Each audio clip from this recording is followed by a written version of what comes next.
Twelfth class में ये topic discuss करेंगे अपन है electric field due to uniformly charge ring. ये मैंने एक रिंग ली है जिसकी रेडियस को अपन ले लें कैपिटल आर, और इस रिंग के सेंटर से एक एक्सिस ली है, एक्स पॉइंट पे एक पॉइंट लिया है पी, जहाँ पे अपन निकालना चाह रहे हैं इलेक्ट्रिक फील्ड। ठीक है, तो इस पी पॉइंट पे यदि अपन इलेक्ट्रिक फील्ड लें तो रिंग इस तरह से होती है बेटा, और रिंग के इस पॉइंट पे दो लाइन एलिमेंट बनेंगे, एक यहाँ से और एक यहाँ से।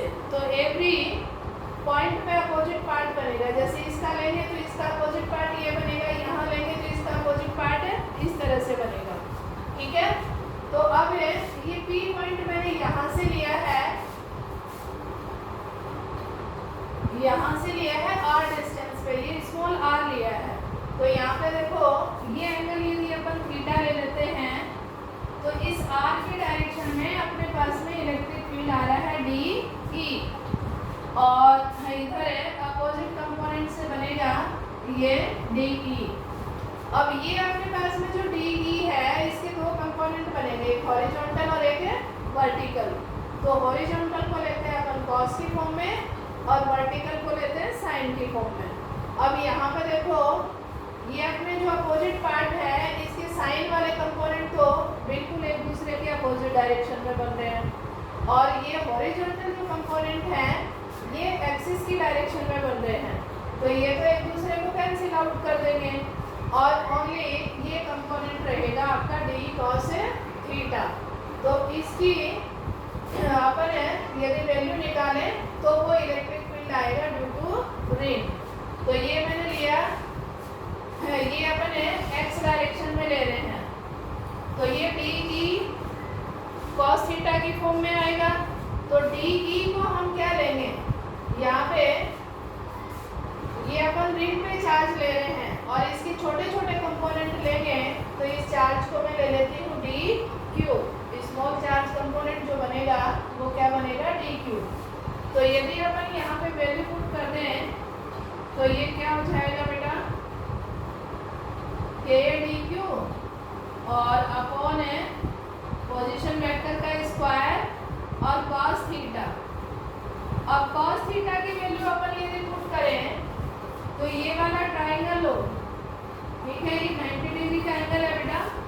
तो ये अपने पास में आर क्या हो जाएगा, हाइपोटेन्यूस बन रहा है, तो ये capital R square x square का क्या हो जाएगा अंडर रूट, और आर स्क्वायर की मैं वैल्यू लो तो ये क्या बनेगा capital R square x square.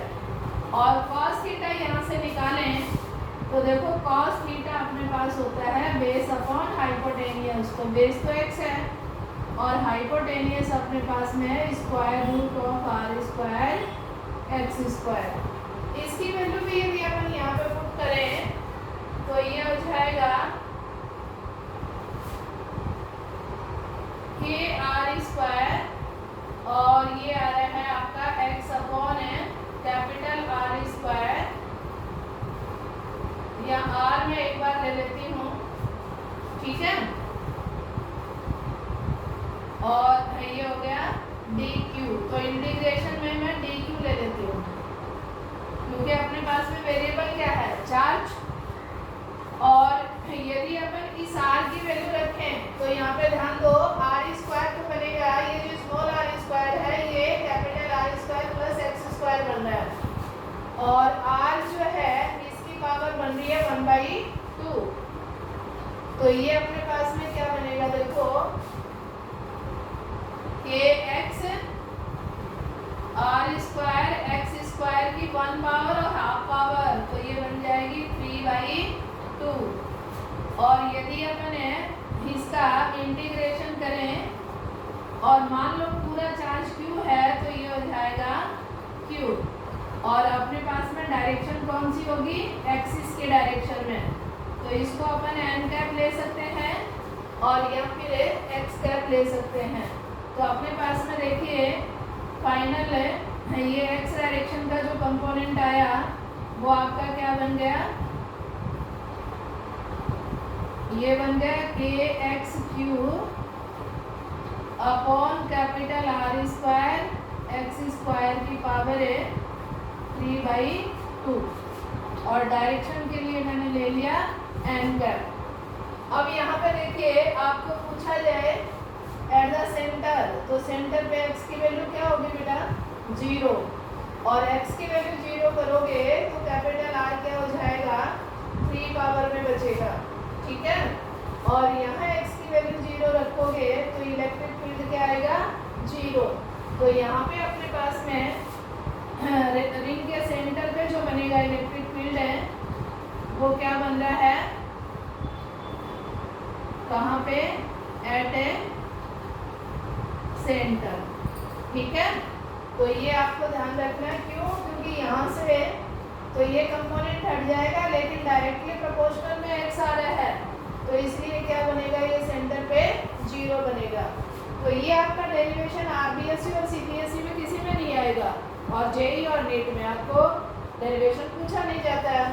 तो केवल और केवल ये आप फॉर्मूला याद रखें, इसके ऊपर आपको न्यूमेरिकल मिल सकता है। इज इट क्लियर बेटा?